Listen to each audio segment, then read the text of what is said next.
Yo yo, Papa Style, Eurosia Sound. Tu sais que mon son est bad, mon son est big, mon son est wicked. Dans toutes les danses, partout on dit qu'il est solide. Mon son est bad, mon son est big, mon son est wicked. Tu veux nous prendre en clash, mais c'est du suicide. Mon son est bad, mon son est big, mon son est wicked. Tu sais que l'oreille à l'envers, c'est du solide. Alors bonsoir Papa Style. Bon, là tu as décidé d'arrêter ta carrière solo et de continuer avec Eurasia, c'est bien ça? Eurosia, ouais, qui sont là. Bah justement, parlez-nous un petit peu de vous, Eurasia. Yes, bonsoir, tu veux dire un mot peut-être? Bah, bonsoir, Vas-y. c'est cool. Bonsoir. Bah, du coup, Rosia, donc c'est un son de système de Bordeaux. Donc on est trois à la base et donc on est seulement deux à accompagner Papa Style. Donc Manu qui accompagne Papa Style au chant et moi qui suis au platine, je suis Selecta. On dit ça dans le milieu du sound system DJ. Voilà. Voilà, en fait on suit le projet Papa Style, le but c'était de faire une évolution dans le show Sound System que proposait Papas tout seul quand il a commencé, et du coup là de proposer vraiment un show plus complet avec vraiment une mise en scène et tout ça, enfin un show complet Sound System sur scène. Voilà, si c'est clair. Très clair, très clair. Depuis quand tu écoutes du reggae? J'écoute du reggae depuis que j'ai 14 ans, je crois. 14 ans. Au début, j'écoutais beaucoup de hip-hop. Enfin, j'en ai écouté depuis tout petit, en fait, mais il y avait des petits morceaux, tout ça, Musical Youth, tout ça qui passait à la radio, on adorait, mais on n'a pas... Enfin, je devais savoir que c'était du reggae, mais pas vraiment passionné quand j'avais 7, 8 ans. Mais vraiment, quand j'ai commencé à me mettre dedans, à travers Peter Tosh, tout ça, les premiers artistes que j'écoutais, je devais avoir 14-15 ans, je crois. Reggae music. On n'a pas lâché depuis. Je vois ça, et tant mieux pour nous. Nous t'avons vu au festival de Néoul, un petit festival du côté de Toulon. On t'a vu au Reggae Sunska. Et là ce soir tu es doué au Connemara. C'est intéressant d'alterner les super gros festivals et les petites scènes? Bien sûr, c'est la force du reggae en fait. Je sais pas si ça se fait dans tous les styles de musique.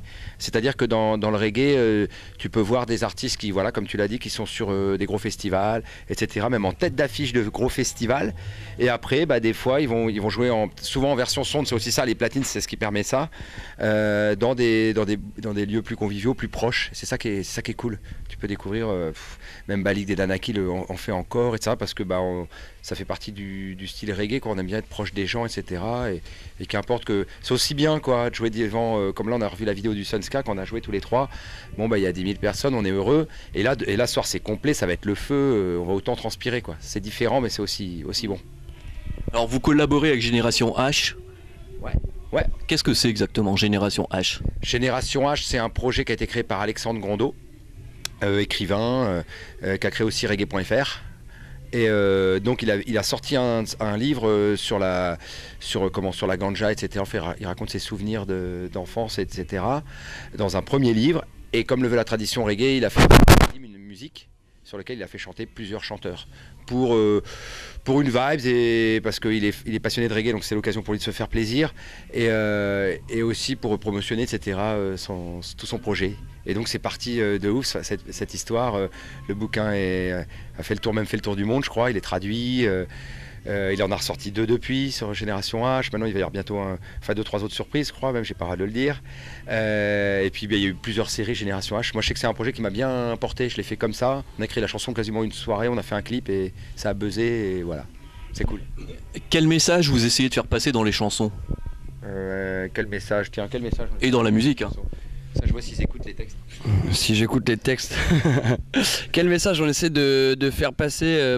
Déjà, je pense qu'on essaie de faire passer un message d'amour, parce qu'en 2016 c'est pas forcément ce qui se ressent quand tu sors dans la rue, quoi. Et c'est le message principal qu'on fait passer sous plusieurs formes. Notamment, il y a des chansons comme Né quelque part, ou qui parlent des différences des gens aujourd'hui. Voilà, concrètement noir, blanc, jaune, voilà, arabe, musulman, et des questions de religion aussi. Et on traite aussi ces questions d'amour sous ces sujets-là, parce que ça fait partie de ça aussi, je pense. Non, c'est... Non, il veut pas le dire. Non, je sais pas. C'est ça. Est-ce que toi peux me faire un petit état des lieux du reggae français? Parce que bon, moi j'ai vraiment l'impression qu'il y a une unité, qu'il y a vraiment une bonne ambiance où tout le monde se retrouve sur scène. Dernièrement, on était voir Danakil à Lille, il avait plein d'invités, il avait les faces cachées avec lui et ainsi de suite. Qu'est-ce que c'est que le reggae maintenant? Est-ce que ça prend de l'ampleur? J'ai vraiment cette impression, moi. Ouais, le reggae français prend beaucoup d'ampleur. Le reggae en général. Comme les festivals, comme tu as vu le Reggae Sunska le monde qu'il y avait, tu as le Summer Jam, tu as des gros festivals comme ça. Après, le reggae français remplit des zéniths, avec des groupes comme Danakil, Dubbing, etc. Remplit des Olympias. Naman l'a encore explosé il y a 2 mois, je crois, un truc comme ça. Donc le reggae français se porte bien, et c'est vrai que moi qui ai vécu 2 générations de reggae, la mentalité n'est pas du tout la même. Il y a beaucoup moins de clash et de guerre au sein du milieu. Au contraire, là, on est tous plus ou moins potes, et même très potes. Et c'est toujours un plaisir de se retrouver, etc. Ça donne des freestyles, ça donne des chansons. Enfin voilà, il y a un beau mouvement là qui est en place là. C'est pour ça que ça avance aussi, je pense. D'où tu sors toute cette énergie? Le Red Bull? Non, pas le Red Bull, même si peut-être ce soir je vais en boire un parce qu'on a passé 2 jours en Belgique et qu'on commence à un petit peu le porter sur nous. Mais toute cette énergie, je crois que c'est héréditaire. Mon père était footballeur professionnel, donc il avait la caisse comme ça. Et donc moi, je crois qu'il m'a filé ça dans le sang aussi. Ma mère aussi, dans son style dynamique, elle est pas mal. Et du coup, voilà, j'ai le speed. Et c'est comme vous disiez tout à l'heure, c'est ce qui donne cette énergie. Voilà, c'est l'amour des gens aussi. Moi, mon truc, c'est comme ce soir, c'est de chanter. C'est que faut qu'ils aient tous la pêche, tous la vibe, qu'ils aient tous le sourire, qu'on soit tous à fond ensemble. Et tant que j'aurais pas atteint ce niveau-là, je vais tout donner jusqu'à temps que ça fonctionne. À quand un concert, un zénith à Lille avec Dubbing, Danakil, Yanis Odua et tout ça? Quand vous voulez. Nous, on est prêts. Demain soir, si tu veux. On va essayer de l'organiser d'ici demain. Bon, ça va être un petit peu compliqué, mais bon. Tes prochaines dates de tournée? Prochaine date de tournée, c'est la semaine prochaine à Run-Uppers à Rennes, avec Big Red en plus, donc c'est cool, un frangin. Tu vois, on parlait d'unité dans le reggae français. Et avec Big Red, et le lendemain, on va. Ou non, c'est l'inverse. Mondo Bizarro à Rennes, et le lendemain, Run-Uppers à Châteaulin. Enfin, 2 dates en Bretagne. Autant dire que là, on enchaîne le Nord avec vous. Ça va être chaud ce soir, parce que voilà, on vous connaît, les nordistes. Hein. Ça va être violent. Et après, on va en Bretagne la semaine prochaine. Le skateboard dans la vie, c'est important pour toi? C'est la base. C'est hyper important. Le skate, Manu fait du surf, j'ai fait aussi du snow. Bon, ça déjà, le snow, c'est quand même déjà plus une chance d'avoir fait ce sport, parce qu'il faut être chanceux, je pense. C'est un sport qui coûte cher, il faut être sur place. Mais ouais, le skate, ça fait partie de ma vie. Je skate depuis que j'ai 11 ans, un truc comme ça. Voilà, c'est un sport en plus pour moi que j'aimais pour le style. C'est-à-dire une planche, skater dans la rue, etc. Donc tu réinventes le mobilier urbain, tu l'utilises, des mobiliers urbains qui n'est pas utilisé. Et aussi, c'était pour nous, notre génération, c'était un des premiers sports qui nous proposait quelque chose où il n'y avait plus d'entraînement, plus d'entraîneurs, plus de stade, pas de championnat, pas de règles. Voilà, c'était ça l'essence même du skate au départ.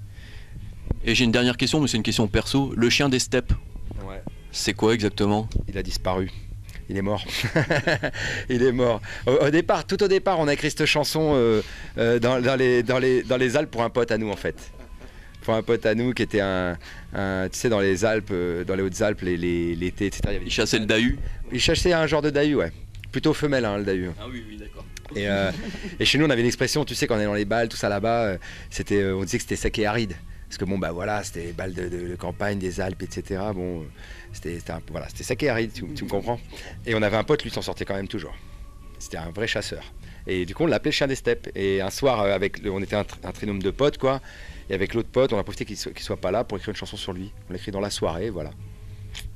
Eh ben, c'est très bien, j'espère que ce soir ce sera pas sec et aride. Merci beaucoup à tous les 3 et puis bon concert et à très bientôt dans le Nord. Merci à toi, ouais. Vive le Nord. Vive le Nord. Merci à vous. À bientôt. À bientôt.